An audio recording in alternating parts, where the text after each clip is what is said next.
Masjid sebagai pusat peradaban memiliki peran yang sangat besar dalam sejarah umat Islam. Selain sebagai tempat ibadah, masjid juga berfungsi sebagai pusat pendidikan, sosial, dan intelektual. Tidak hanya menjadi tempat sholat, tetapi juga menjadi tempat untuk menuntut ilmu, berdiskusi, dan menyelesaikan berbagai persoalan umat. Dengan semua perannya itu, masjid benar-benar berfungsi sebagai pusat peradaban yang menyatukan berbagai aspek kehidupan umat Islam. Sebagaimana Allah telah berfirman, "Sesungguhnya yang memakmurkan masjid-masjid Allah hanyalah orang yang beriman kepada Allah dan hari akhir, mendirikan sholat, menunaikan zakat, serta tidak takut kepada selain Allah. Mereka itulah yang diharapkan termasuk golongan orang-orang yang mendapat petunjuk." Quran Surat At-Taubah ayat 18.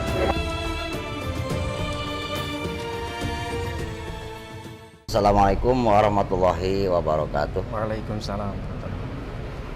Bismillah, alhamdulillah, wassalatu wassalamu ala rasulillah wa ala alihi wa sahbihi wa man tabi'al huda ila yaumil qiyamah. Uswi nafsi wa iyyakum bittaqwallah wa ta'ati faqad fazal muttaqun. Wa qala ta'ala innama ya'muru masajidallah man amana billah wal yawmil akhir wa aqama shalah wa ata zakah wa lam yakhsha illallah fa asa ulaika ayakunu minal muhtadin. Wa qala Rasulullah sallallahu alaihi wasallam innama umarul masajid hum ahlullah. Shadaqallahul azim wa shadaqa rasuluhun nabiyul karim.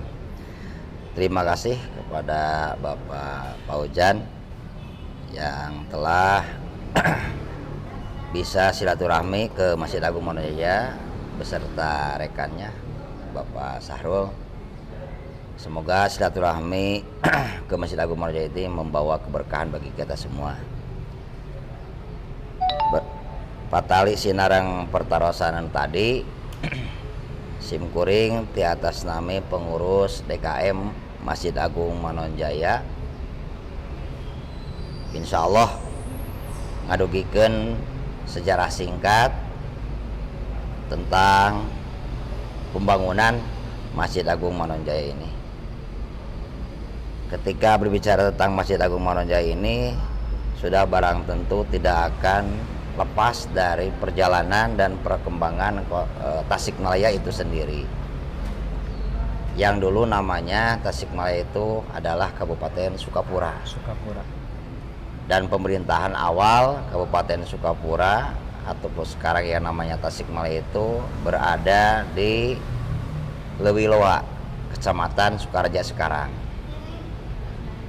Namun pada masa pemerintahan Rangga Dalem Anggadiva yang menjadi bupati pertama di Manonjaya, pemerintahan Kabupaten Sukapura dipindahkan dari Lewiloa Kecamatan Sukareja ke Harjawinangun yang sekarang dikenal dengan nama Manonjaya. Itu terjadi pada tahun 1832. Nah, untuk sementara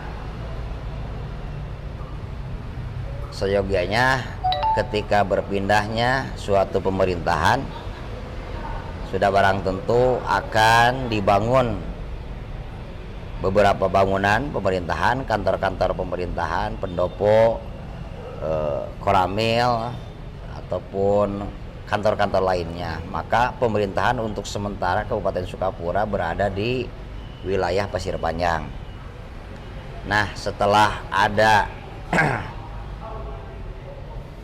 titik tertentu yang dinilai sangat strategis, ternyata di wilayah sini, di jalan sekarang namanya RTA Prawira Adiningrat nomor 135 RT 22 RW 3 sekarang, Desa Manonjaya, Kecamatan Manonjaya.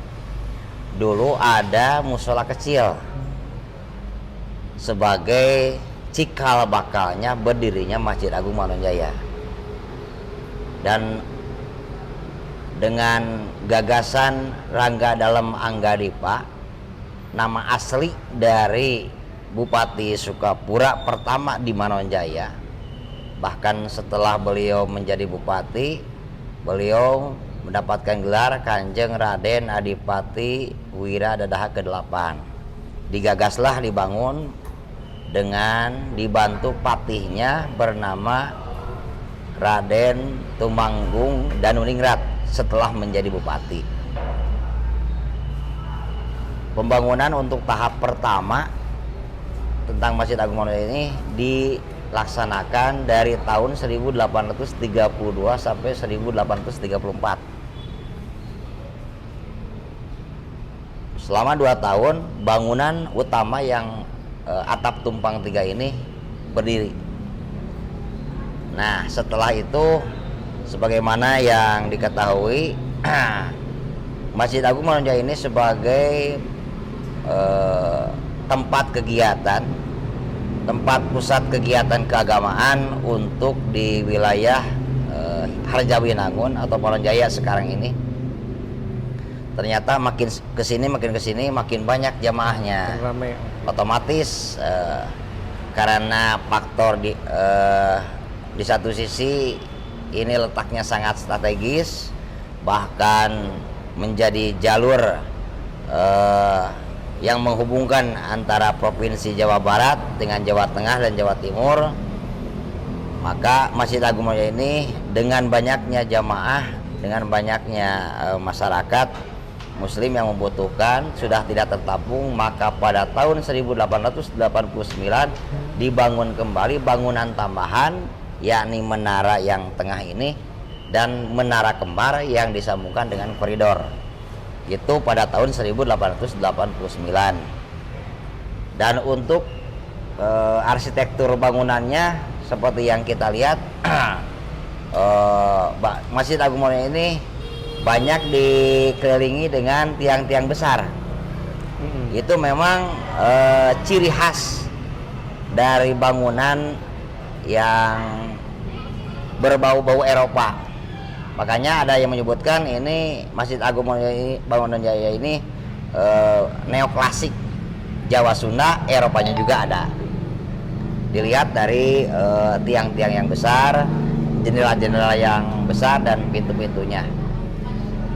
Selanjutnya untuk kami dari atas nama pengurus Masjid Agung Manonjaya yang baru menjabat beberapa tahun, ya kurang lebih 4 tahun, mempunyai visi yang paling utama adalah memakmurkan Masjid Agung Manonjaya ini dengan berbagai kegiatan, baik itu sifatnya kegiatan yang mahdoh ataupun yang ghair mahdoh, dalam artian baik yang bersifat ritual ataupun peribadatan ataupun yang kegiatan sosial kemasyarakatan.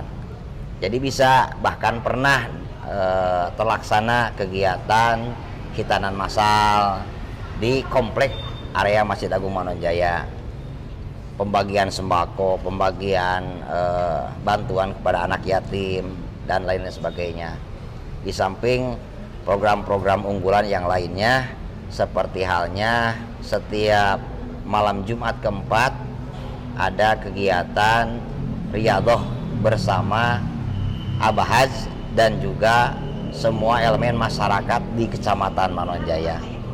Dan juga misi kami dari atas nama pengurus ingin terwujudnya Masjid Agung Manonjaya ini sebagai salah satu landmark di Kecamatan Manonjaya dengan pengelolaan tidak akan lepas dari trilogi kemasjidan, baik itu dari segi idarohnya, imarohnya, dan juga riayahnya.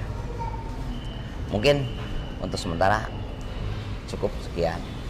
Oke, alhamdulillah. Terima kasih banyak Pak Haji terkait beberapa informasi yang kami dapatkan, itu sangat berharga. Mudah-mudahan itu menjadi ilmu pengetahuan dan tambahan cakrawala ilmu pengetahuan bagi saya pribadi dan juga teman-teman di luar sana mungkin. Amin. Ya, Amin. Haji, terima kasih sekali lagi. Ya, Assalamualaikum sama-sama. warahmatullahi Terima kasih. wabarakatuh. Mohon maaf atas segala kekurangan kealpaannya. Ya, Waalaikumsalam warahmatullahi wabarakatuh.